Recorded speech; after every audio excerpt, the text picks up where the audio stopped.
bonjour à toutes et à tous. Aujourd'hui, on se retrouve pour la vidéo de l'année, littéralement. Aujourd'hui, je vais donner entre guillemets des nouvelles de l'infrastructure.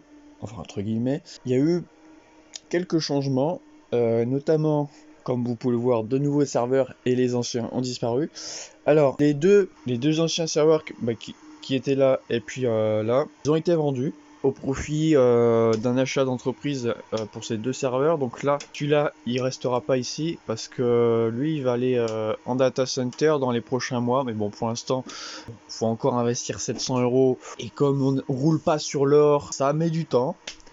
Mais on investit à notre échelle et au moins on peut se permettre d'investir un minimum dans du matériel plus récent. Les offres gratuites sont sur ce serveur, sur ces disques durs qui sont particulièrement lents, ça faut se l'avouer. Ils tournent en permanence. Sur celui-là on a un SSD, un deuxième par la suite pour de la redondance au niveau du système d'exploitation, mais je pars du principe que une fois qu'il est en production, il faut compter 1 an pour faire un remplacement du SSD en guise de maintenance préventive évidemment. Profitez pour arranger tout ça et je vais vous montrer aussi les deux petits nouveaux.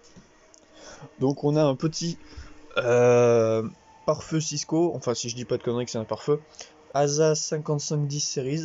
Donc ça permet de si je me gourre pas, de faire un réseau OOB, donc c'est-à-dire de faire un réseau séparé pour les IPMI, donc les interfaces de gestion des serveurs. Pour y accéder, il faut passer par un VPN, donc c'est ce genre d'appareil qui permet de faire ça, ou après ça peut très bien être un serveur comme ça qui permet de faire ce réseau en question. On a aussi un petit nouveau, donc c'est un petit NAS Synology, donc qui permet de faire les sauvegardes de l'entreprise, enfin des offres des clients. Voilà, tout ça vient chez moi, donc là on a deux HP DL360P génération 8. Les serveurs que j'avais c'était de la génération 7.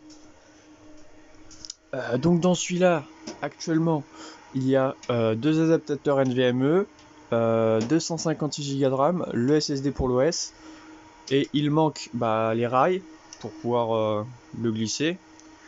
Il manque les deux processeurs pour pouvoir faire les VPS, parce que ce sera un autre VPS celui-là. Il manque les NVMe aussi.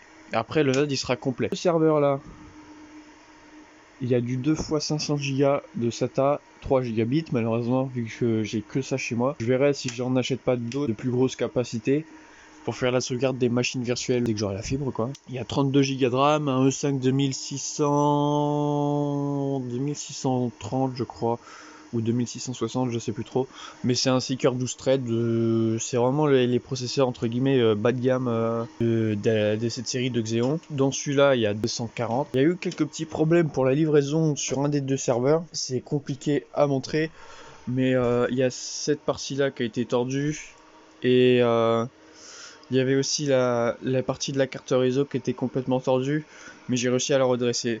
Il y a une carte 1 Gb sur les deux serveurs, mais celle-là elle est temporaire, c'est le temps que je la configure, parce que je n'ai pas les moyens nécessaires de mettre du SFP chez moi. Enfin, pas encore du moins. Espérons que l'entreprise puisse mieux fonctionner pour que je puisse me payer, et justement pour pouvoir améliorer mon infrastructure maison. Après, je suis pas précis, je suis pas à 2 ans près. S'il faut prendre 2 ans pour upgrade l'infra, c'est pas un problème. Le plus important, c'est déjà de faire en sorte à ce que l'entreprise puisse subvenir à ses besoins. On peut, mais c'est compliqué.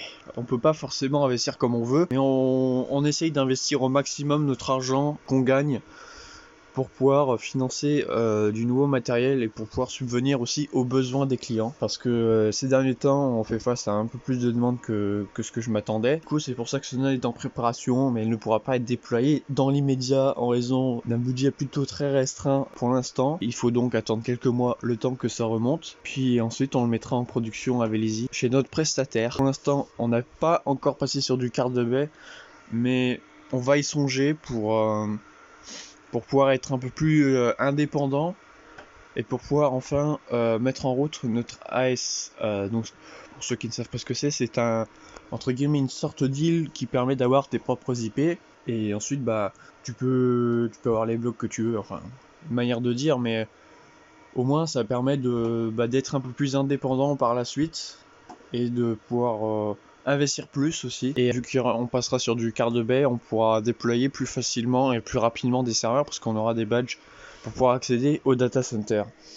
Voilà, j'espère que cette vidéo vous a plu. Si elle vous a plu, n'hésitez pas à la liker, la partager. Et moi je vous dis à plus pour une prochaine nouveauté.